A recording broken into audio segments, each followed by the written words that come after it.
গত 9 মাস নেতৃত্ব শূন্য, এতে আমরা কিন্তু অনেক ক্ষতিগ্রস্ত। আমাদের 40-50টি ডিপার্টমেন্ট আছে, প্রতিনিয়ত প্রচুর কাজকর্ম আছে। তাছাড়া কাস্টম, ব্যাট, পোর্টে, ইনকাম ট্যাক্স, এগুলো নিয়ে প্রতিদিনে আমাদের প্রত্যেকটা ডিপার্টমেন্টে সেল করা আছে।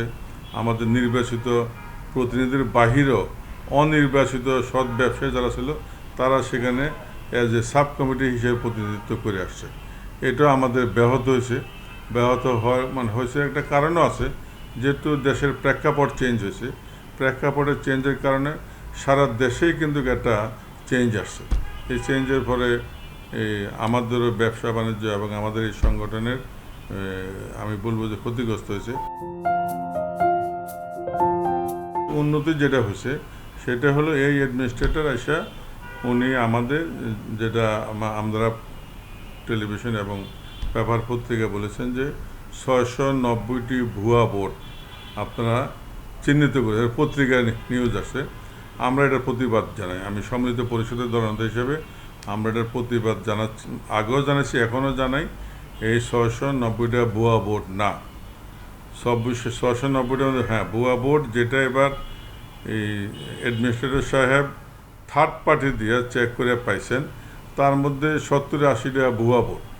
আসলে এরা ভুয়া ভোট হয়েছে এই কারণে তাদের কোনো একসময় ফ্যাক্টরি ছিল, কিন্তু কালের পরিবর্তনে ব্যাংকিং সেক্টর বা তাদের ভুল পরিচালনার ক্ষেত্রে তারা ফ্যাক্টরিগুলো লস করছে। লস্ট করার পরে যেহেতু বাড়াবাড়ি ছিল, বাড়াবাড়িতেও তারা বিতাড়িত হয়েছে। হওয়ার পরে তারা কোনো না কোনো একটা প্রপার্টি হিসেবে একটা ভুয়ার ঠিকানা মিকানার নাম দিয়া তারাই বিজেপিতে দীর্ঘদিন ভোটার ছিল।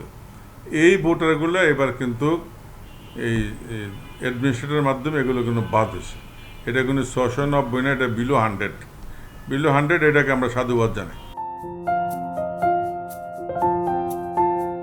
অনেকগুলো ফ্যাক্টরি আছে, বিভিন্ন কারণে বায়ারের এক্সপোর্ট কমে গেছে, অথবা তার স্টক লট হয়ে গেছে, ফ্যাক্টরি বন্ধ হয়ে গেছে, শ্রমিকের বেতন দিতে পারে না, ব্যাংক লোন দিতে পারে না। আমার দল নিয়ে আমি যদি বিজেপিতে আমরা যদি ইনশাল্লাহ যেতে পারি, আমাদের প্রথম হলো আমাদের যে বন্ধুরা আমাদের থেকে হারিয়ে গেছে ফ্যাক্টরি আছে, তাকে বিজেপি মেম্বারশিপ থেকে বাদ দেওয়া হয়েছে। আমরা তাদেরকে বিজেপি মেম্বারশিপ ফেরত দেব। আমরা চাইব আগামী নির্বাচনে তারা বিজেপির নিয়ম মাফিক বিজেপি যে বাৎসরিক যে ফি আছে নির্বাচনের যোগ্যতা হতে, ফ্যাক্টরি আপনি সাব কন্ট্রাক্ট করলেও আপনি কিন্তু ভোটার হতে পারেন। ফ্যাক্টরির অস্তিত্ব আছে, তাদেরকে আমরা আমাদের বিজেপিতে আমরা অনবোর্ড করব। তাদেরকে যদি আমরা বিজেপি লিস্টেড অনবোর্ড না করি, তাহলে তাদের ব্যাংক লোন, কাস্টমের ডিমান্ড, বিভিন্ন জায়গায় শ্রমিকের দানা পানা, এগুলো যদি শোধ করতে হয় তাকে, তার ফ্যাক্টরি বিক্রি করে হইল, তাহলে তার পাশে কে থাকবে? তার তো কোনো সংগঠন নেই, সে যদি মেম্বারে না থাকে আমার। তো এই জন্যে তাদেরকে আমাদের মেম্বারশিপে ফিরে আনা এটা অতীব জরুরি বলে আমি মনে করি। এই অন্তর্বর্তীকালীন সরকার সহ বাংলাদেশের বিভিন্ন সংস্থা এবং বাংলাদেশের জনগণ সহ বহির্বিশ্বে আমাদের বায়াররা যারা আছেন এবং এটার সাথে রিলেটেড যে সমস্ত দেশ বিদেশেরা আছেন, তারা কিন্তু তাকাই আছে। সুতরাং এই নির্বাচনটা এই দেশের জন্য, এই দেশের আগামী সংসদ নির্বাচনের জন্য একটি গুরুত্ব বহন করে। তা আমরা দুই পক্ষেই আশাবাদী এবার নির্বাচন 100% সুষ্ঠু নিরাপদভাবেই কিন্তু নির্বাচনটা অনুষ্ঠিত হবে, এবং সুষ্ঠু নির্বাচন হলে আমার দল সম্মিলিত পরিষদ আমরা ইনশাল্লাহ 35টা আসনে আমরা জয় করে আমরা বিজেপিতে আমরা ইনশাল্লাহ আবার পরিচালনা পর্ষদ গঠন করব।